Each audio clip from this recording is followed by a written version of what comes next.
I'm Serafina Montgomery, 32, and I thought my wedding day would be the happiest moment of my life. Instead, it became the day I discovered my family's true priorities. While I exchanged vows in my stunning $6 million Tuscan villa overlooking rolling vineyards, my parents were 5,000 miles away at my sister's courthouse wedding.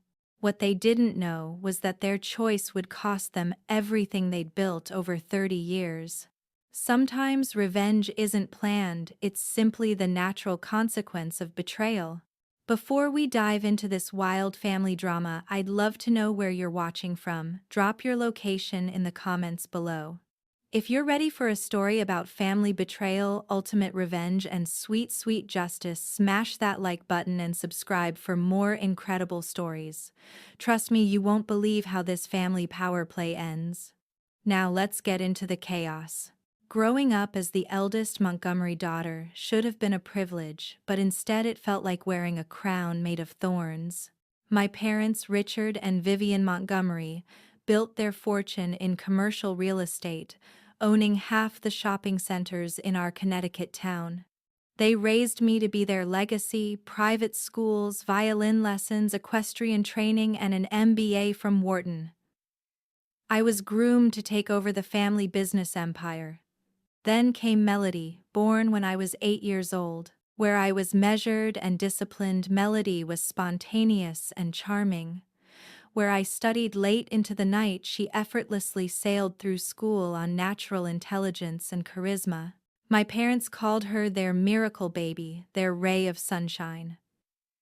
I became the responsible one, the backup plan, the daughter who would handle the boring business stuff while Melody got to be the star. The pattern established itself early. When I won state championships in horseback riding, Melody's participation trophy from soccer got equal celebration. When I graduated summa cum laude from college, Melody's acceptance into a party school was treated as equally momentous. I told myself it didn't matter, I was building something bigger than their approval. By age 25, I'd proven myself capable of running Montgomery properties better than my father ever had. I streamlined operations, expanded into luxury developments, and tripled our profit margins.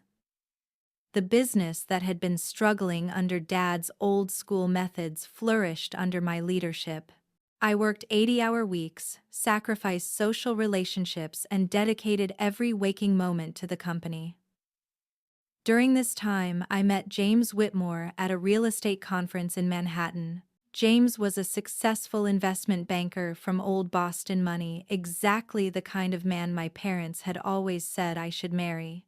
We shared the same work ethic, the same drive for excellence, and surprisingly, the same dry sense of humor.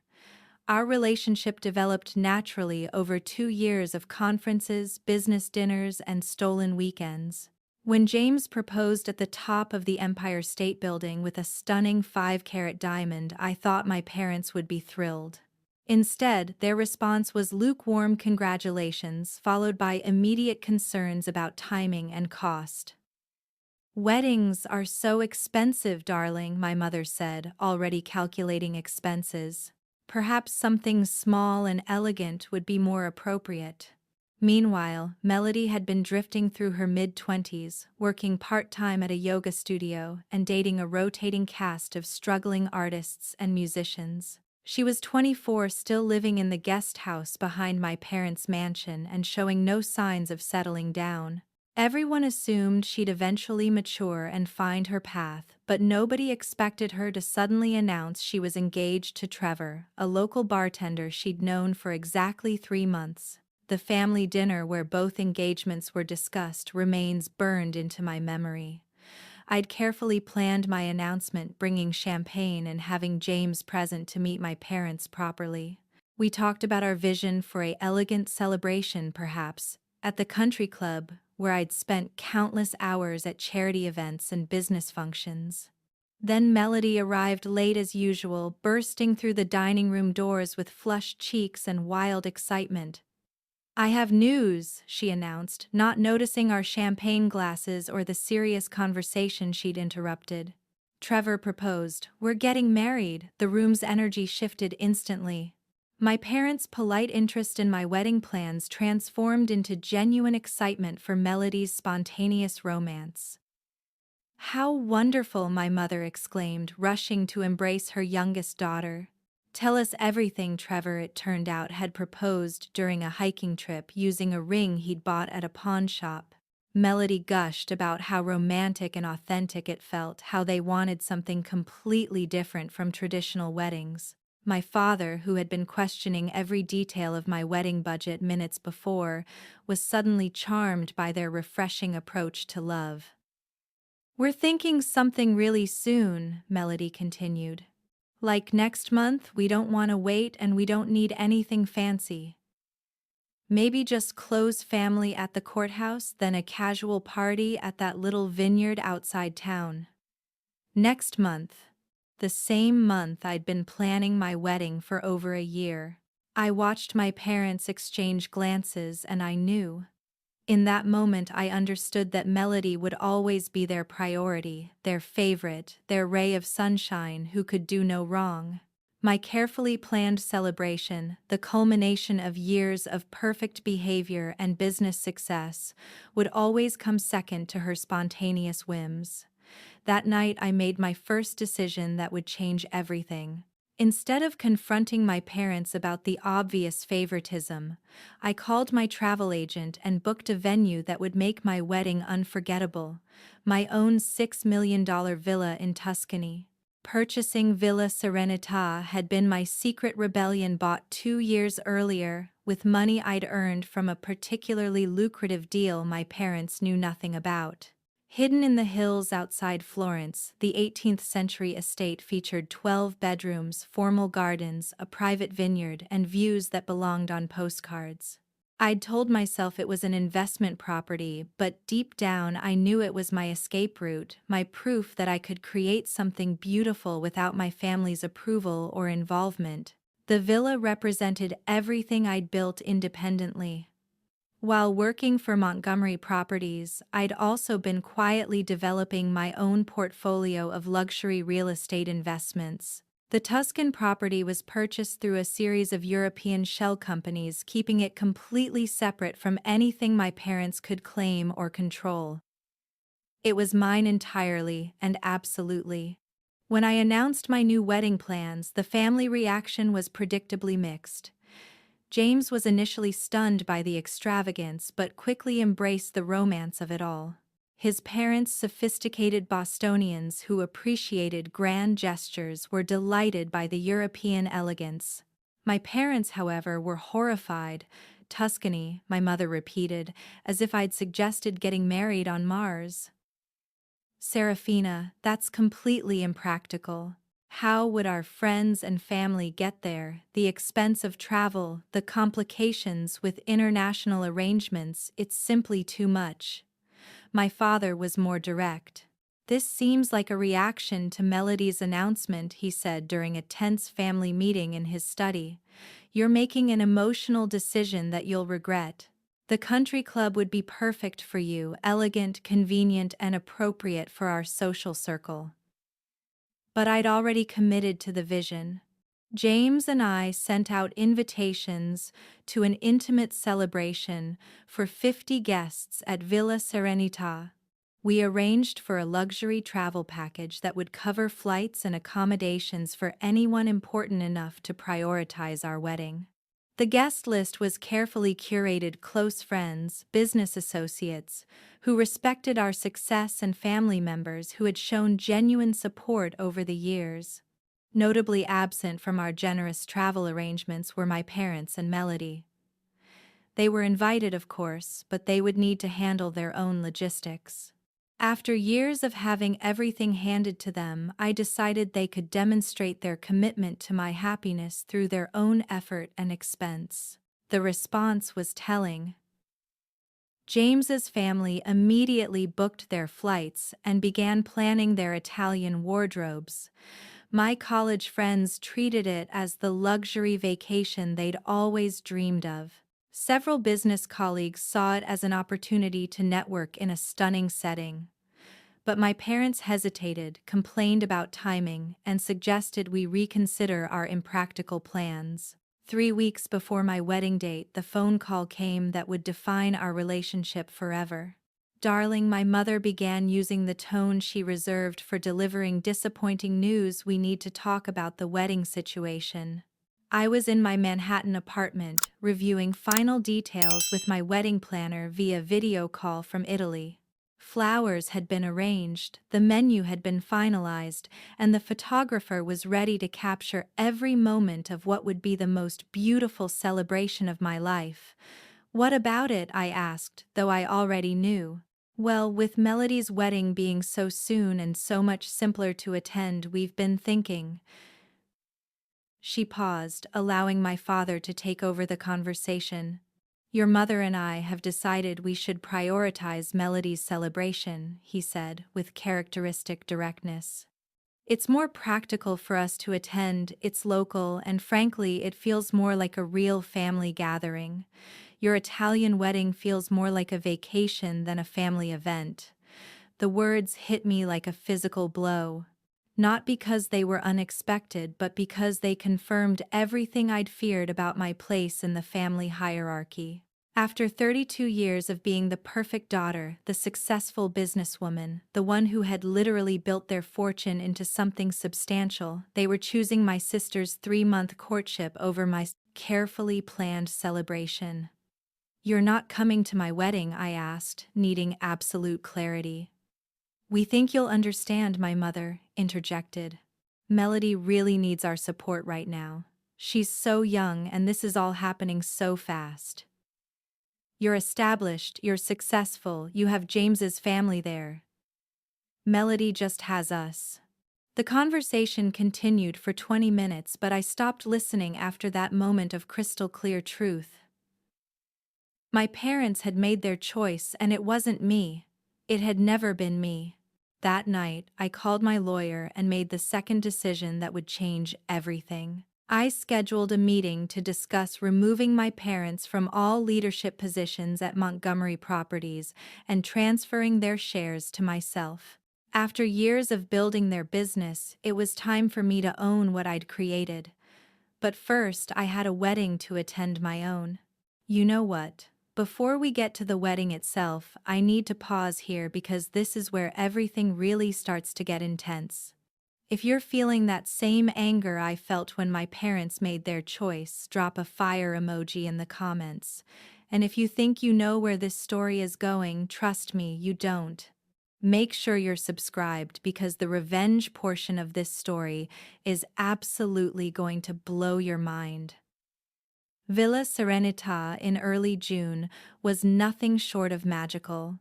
The ancient stone walls glowed golden in the Tuscan sun, wisteria cascaded from terraced gardens, and the scent of jasmine filled the warm evening air. Our 50 guests arrived over 3 days, transforming the estate into a celebration of love, success, and independence that surpassed every dream I'd ever had. James's parents, Caroline and Henry Whitmore, embraced the Italian adventure with sophisticated enthusiasm. They spent days exploring Florence, brought gifts of rare wines for our cellar, and treated our wedding as the cultural event of the season. This is how weddings should be done, Caroline told me during our rehearsal dinner. Intimate, beautiful, and meaningful. You've created something truly special here. My college roommate Sarah flew in from San Francisco with her husband, treating it as their second honeymoon. My business mentor Margaret Chen used the opportunity to explore Tuscan real estate investment opportunities. Even my typically reserved accountant David was photographed laughing over wine with James's college friends. The only shadows on our perfect celebration were the empty seats marked for my parents and sister. I wore my grandmother's pearl earrings, the only family heirloom I'd been given, with a custom Vera Wang gown that had been designed specifically for the villa's romantic architecture. James looked devastating in his Italian-tailored tuxedo. Our ceremony took place in the estate's ancient chapel with original frescoes, providing a backdrop that no amount of money could replicate.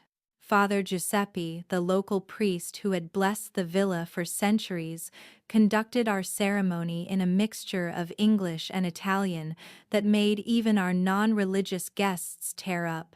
The vows we'd written focused on partnership, respect, and building something beautiful together, words that felt especially meaningful given the family drama surrounding our choice to marry independently. During the reception in the villa's main courtyard, something unexpected happened. My phone, which I'd silenced but kept nearby for emergencies, began buzzing with notifications, text after text from friends and family members who weren't at the wedding sending congratulations and asking for photos. Then I saw the messages that made my blood run cold. My cousin Jennifer had posted on social media, "Beautiful courthouse wedding for Melody today, so sweet and simple." My Aunt Patricia commented, "Richard and Vivian looked so proud, nothing like family celebrations." There were photos.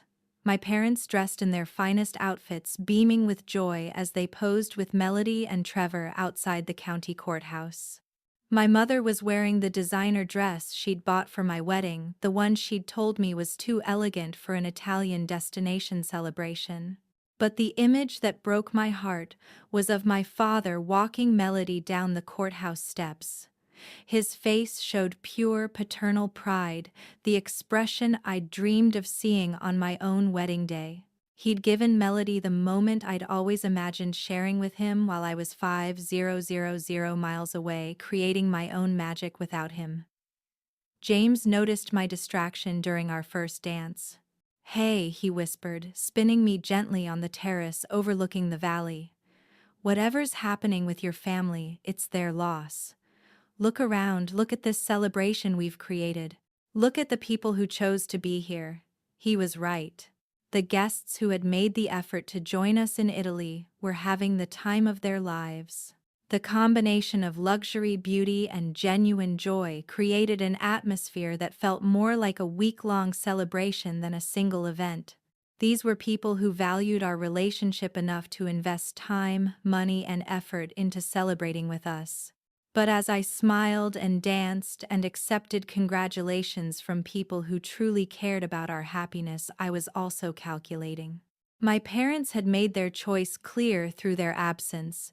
Now it was time for them to understand the consequences of that choice. The next morning, while James and I enjoyed breakfast on our private terrace with champagne and fresh pastries, I made the calls that would begin dismantling my parents' comfortable world. First, I contacted my lawyer in New York. "Michael, it's time to execute those documents we discussed. I want full control of Montgomery properties transferred to me within 30 days. Then I called our company's chief financial officer.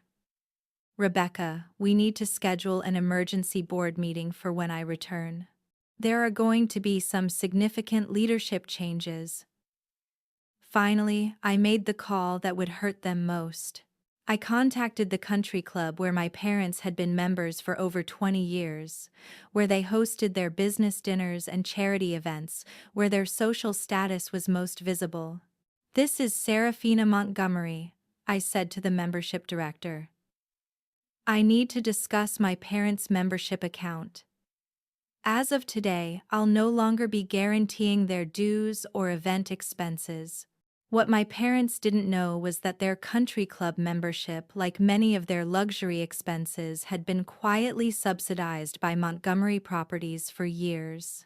Their cars, their vacations, their social events all had been funded by the business I'd built while they took credit for our family's success. As I sat in my Tuscan villa, surrounded by wedding gifts from people who had traveled across the world to celebrate our love, I realized that my parents had given me the greatest gift of all: complete clarity about their priorities and my worth to them. They had chosen poorly. Now they would learn what that choice actually cost. Our honeymoon extended through 2 weeks of traveling across Italy from the Amalfi Coast to the vineyards of Chianti, but eventually James and I had to return to our real lives in New York. The transition from Tuscan paradise to Manhattan reality was jarring, but I was energized by anticipation of the changes I was about to implement. My parents, I learned from my assistant, had been calling Montgomery Properties repeatedly while I was away. They'd left messages ranging from apologetic to demanding, apparently realizing that my absence from the office for 3 weeks wasn't just about vacation time. Rebecca, our CFO, had politely informed them that all major decisions were being postponed until my return, effectively freezing their access to company resources. The emergency board meeting was scheduled for my second day back. Montgomery Properties had grown from a small family business to a significant commercial real estate firm, but the board structure still reflected its origins. My parents held 40% of shares between them. I controlled 35%, and outside investors owned the remaining 25%. However, I'd spent 2 years quietly negotiating with those outside investors, building relationships, and demonstrating my superior leadership capabilities. What my parents didn't know was that I'd also been documenting every questionable business decision they'd made, every instance of nepotism, every time they'd prioritized personal preferences over company growth. The evidence file I'd compiled was comprehensive enough to support a vote of no confidence in their leadership. The meeting took place in our conference room overlooking Central Park. My parents arrived dressed formally, clearly expecting to confront me about my attitude and perhaps negotiate some kind of family peace treaty. Instead, they found themselves facing a room full of serious business professionals who had spent weeks reviewing financial reports and growth projections. Before we begin, I announced, standing at the head of the table where my father had always sat, I want to address the elephant in the room. This company has succeeded in spite of outdated leadership, not because of it.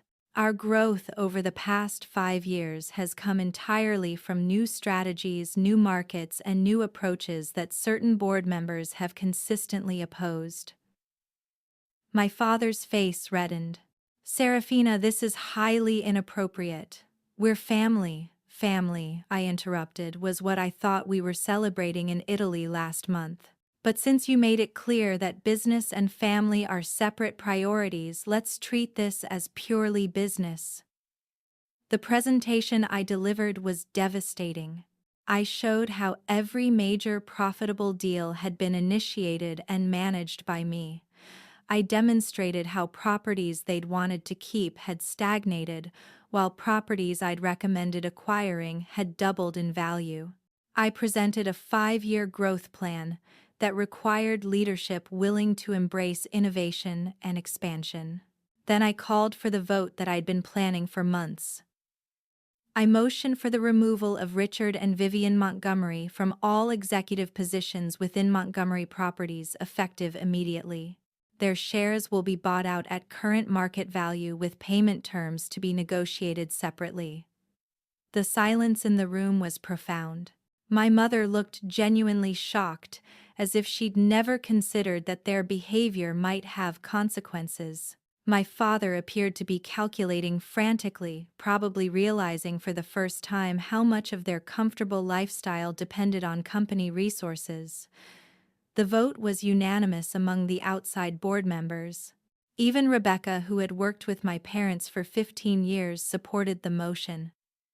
I'm sorry, she said, looking genuinely pained, but the company's growth potential is too important to sacrifice for family dynamics. Within 2 hours, my parents went from being the founders and leaders of Montgomery Properties to being former employees with a negotiated settlement package. They maintained ownership of their personal properties and investments but lost access to the company resources that had funded their lifestyle for decades. The immediate aftermath was chaotic. My father demanded an explanation, threatening lawsuits and family retribution. My mother cried, asking how I could destroy everything they'd built. But I reminded them that they hadn't built anything I had. They'd inherited their initial properties from my grandfather, then allowed the business to stagnate until I took over operations. You made a choice 3 weeks ago, I told them as security escorted them from the building. You chose Melody's convenience over my happiness. You chose a 3-month courtship over a daughter who dedicated her entire adult life to your success. Now you get to live with the consequences of that choice. That evening, I called Melody for the first time since my wedding. She answered cautiously, clearly aware that something major had happened. "Congratulations on your wedding," I said, keeping my voice neutral. "I hope it was everything you dreamed of." "Sarah, I'm sorry we couldn't make it to Italy." She began using the childhood nickname she thought might soften my anger. "But you know how complicated travel is, and Trevor couldn't get time off work." "And Melody," I interrupted, "let me save you the effort of lying to me. You all made a choice. You chose convenience, familiarity, and favoritism over supporting the daughter who built the business that funded your entire lifestyle. That's fine. But choices have consequences." I explained what had happened at Montgomery Properties, watching through the phone as she realized the implications. The guest house where she lived, company property; the car she drove, company lease; the credit cards she used, company accounts. "You can't do this to family," she whispered. "You're absolutely right," I agreed. "Family doesn't do this to each other. But since you've made it clear that I'm not really family when it matters, I'm treating this as a business decision." The next few weeks were a whirlwind of legal arrangements, media attention, and family drama. The local newspaper ran a story about the Montgomery Properties leadership transition, which was corporate speak for daughter, removes parents from family business. The country club quietly suggested that my parents might want to consider membership options that better fit their new financial circumstances. But the most satisfying moment came when I received a call from my cousin Jennifer, the one who had posted all those cheerful photos from Melody's courthouse wedding. "Sarah, I think there's been some kind of misunderstanding," she said nervously. "Your parents are saying you've stolen their business, but that can't be right. You wouldn't do something so cruel to family." "Jennifer," I replied, "did you attend my wedding in Italy?" "Well, no, but did you even send a wedding gift? Or a congratulations card?" Silence. "Then you don't get to have an opinion about family loyalty. The people who celebrated my marriage are the people I consider family now. Everyone else made their priorities clear." By the end of the month, I had complete control of Montgomery Properties, a clear vision for expansion, and a marriage built on mutual respect and shared ambitions. My parents had their pride, their favorite daughter, and a significantly reduced lifestyle that matched their actual contribution to the family's success. But the story wasn't over yet. 3 months after the board meeting that changed everything, I thought the family drama had settled into a cold but manageable equilibrium.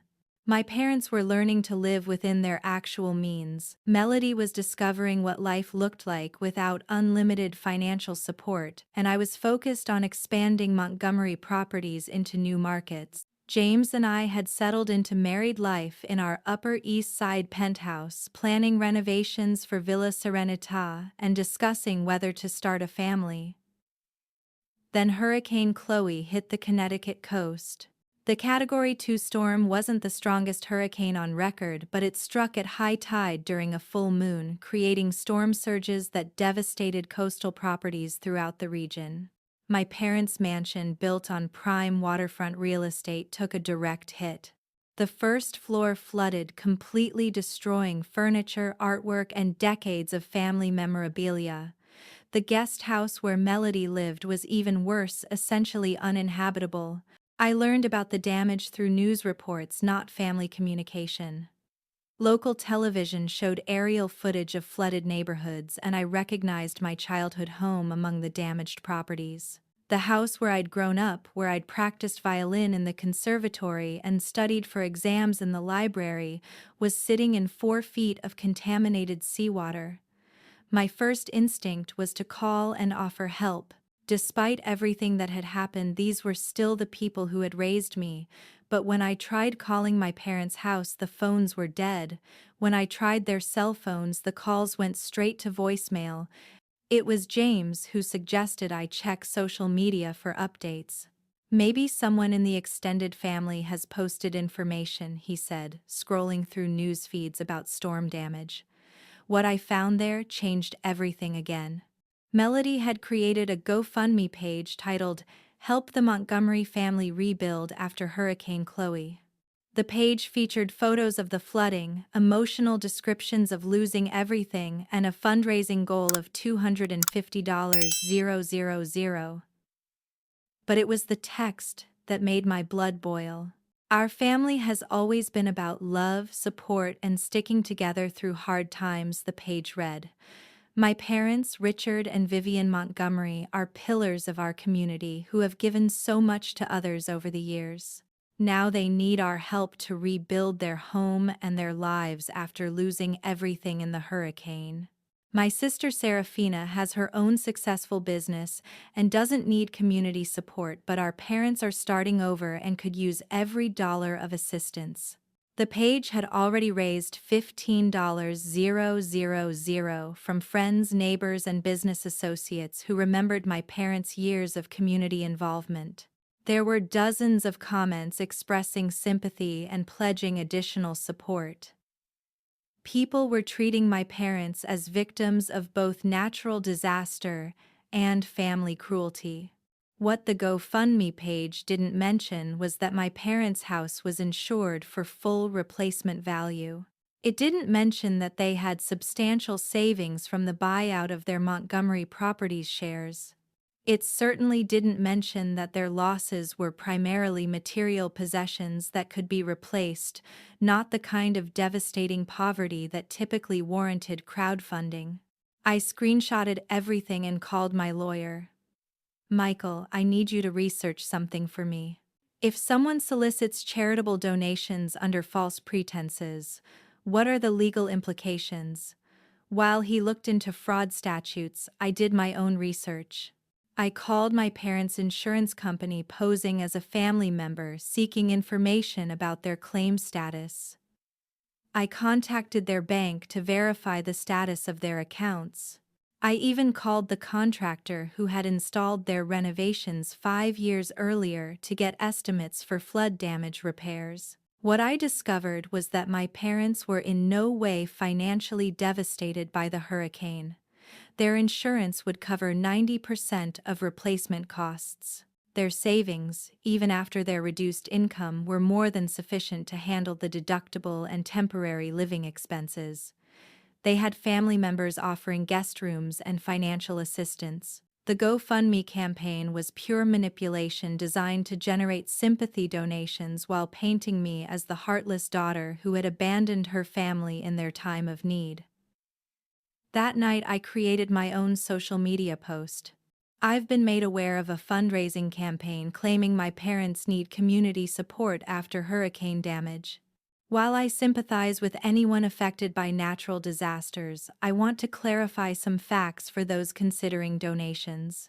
My parents have comprehensive insurance coverage and substantial personal savings. They chose not to accept my offer of assistance with temporary housing and repairs. The portrayal of financial desperation is inaccurate and misleading to generous donors who might otherwise support families with genuine need." I included screenshots of insurance coverage, confirmations, and bank statements that showed my parents' financial stability. I also posted photos from my wedding with the caption, "For those wondering about family relationships, these are the people who chose not to attend my wedding in Italy while I was simultaneously managing and growing the business that funded their lifestyle for years." Family loyalty has to go both ways. The post went viral within hours. Friends, business associates, and even strangers began sharing my response with their own commentary about family dynamics and charity fraud. The local news picked up the story, framing it as a cautionary tale about verifying fundraising claims. Several major donors to the original GoFundMe requested refunds.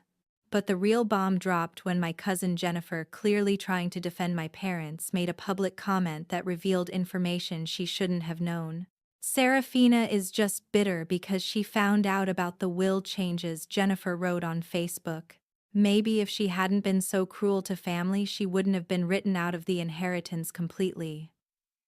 I stared at that comment for a full minute before the implications hit me. My parents had changed their will, and Jennifer knew about it, which meant the information had been shared widely enough within the family to become gossip. They had cut me out of their inheritance entirely, presumably leaving everything to Melody, and they had done it recent enough that it felt like retaliation for the business takeover. That evening, I made the call that would end our family relationship permanently. "Dad," I said when he finally answered his phone. I saw Jennifer's comment about the will. "I just have one question. When did you change it? Before or after you chose not to attend my wedding?" The long silence told me everything I needed to know. "Serafina, you need to understand." "I understand perfectly," I interrupted. "You wrote me out of your will as punishment for succeeding without your approval. You're running a charity scam because you think it will make me look heartless. And you've been spreading family gossip to anyone who will listen, trying to make yourselves into victims. Your mother and I have tried to be fair." "Fair?" I laughed, a sound that held no humor. "Dad, you've never been fair to me. You've spent my entire life punishing me for being too successful, too independent, too willing to build something without waiting for your permission. Well, congratulations. You've finally succeeded in pushing me away completely." "You're still our daughter," he said quietly. "No," I replied, "I'm not. Daughters get supported at their weddings. Daughters get treated as equal to their siblings. Daughters don't get written out of wills for building the business that funds their parents' lifestyle. You've made it very clear that I'm not your daughter. I'm just the person who happened to make you rich." I hung up the phone and never spoke to my father again. 2 years have passed since Hurricane Chloe exposed my family's true nature, and the transformation in my life has been nothing short of extraordinary. Montgomery Properties has expanded into 3 new markets. Our revenue has increased by 400%, and James and I are expecting our first child this spring. We've been splitting our time between New York and Villa Serenità, where we're planning to raise our children with an appreciation for both American ambition and European culture. But the most satisfying changes have been the ones that proved karma doesn't always take decades to arrive. The GoFundMe scandal had consequences my parents never anticipated. Once the local news investigated their false claims of financial hardship, several organizations where they'd served on charity boards quietly asked them to step down. The country club, already concerned about their reduced financial circumstances, decided not to renew their membership. Their social circle, which had been built primarily around wealth and status, gradually shrunk as their actual financial situation became apparent. Melody's marriage to Trevor lasted exactly 8 months. Without the financial safety net provided by Montgomery Properties, the reality of living on a bartender's income became overwhelming. Trevor, who had presumably married into what he thought was a wealthy family, discovered that his new in-laws were essentially living on their insurance settlement and the remnants of their buyout money. The divorce was messy and public, with Trevor claiming that Melody had misrepresented her family's financial situation. Meanwhile, my father's health began declining from the stress of their reduced circumstances. The man who had spent 30 years taking credit for business success he hadn't earned found himself unable to adapt to a lifestyle that matched his actual contributions. My mother, who had never worked outside the home, was forced to take a part-time job at an upscale boutique selling clothes to women living the life she used to enjoy. The will that had caused so much family drama became irrelevant when they were forced to sell their rebuilt house to cover medical expenses and legal fees from Melody's divorce. The inheritance that I'd supposedly been written out of turned out to be mostly debt and bitterness. Last month, I received a letter from my mother. Not an email or a text, but an actual handwritten letter delivered through my lawyer's office. She wanted to meet, she said, to discuss healing our family relationships and moving forward together. She mentioned wanting to be part of her grandchild's life and hoping we could put this unpleasantness behind us. I showed the letter to James over dinner at our favorite restaurant in Little Italy. What do you think I asked, genuinely curious about his perspective? I think he said carefully that your parents are facing the natural consequences of 30 years of favoritism and manipulation. Your mother wants access to our child because we represent stability and success, the same things she took for granted when you were building their business. But has she actually acknowledged what they did wrong, or is she just asking you to forget about it? He was right, of course. The letter contained no apology for missing my wedding, no acknowledgement of their financial manipulation, no recognition of the years I'd spent sacrificing for their benefit while being treated as secondary to Melody. It was simply a request to move forward without addressing anything they'd done to damage our relationship. I wrote back a single paragraph.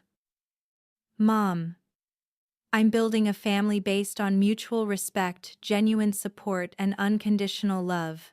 If you can demonstrate those qualities consistently over time, we might have something to discuss. But I won't expose my child to the same favoritism and manipulation that defined my childhood.